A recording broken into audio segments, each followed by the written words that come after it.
Hey guys, this is Scott from BYSP, and today I'm going to be showing you the awesome snowstorm that hit my town. We got about 13.5 inches.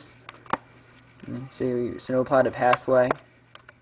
That's how deep it is. It was a lot deeper, but like my dog came out and started like prancing all over the place, which is like all the footprints, and he messed up the nice even coating. Like, there we go, right there.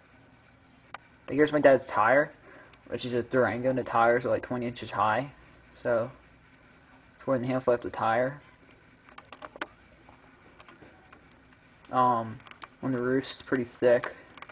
I might have a 2-hour delay from school tomorrow, which is pretty cool. I don't mind. That's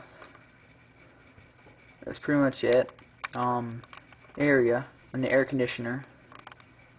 Right there. It's a lot of snow.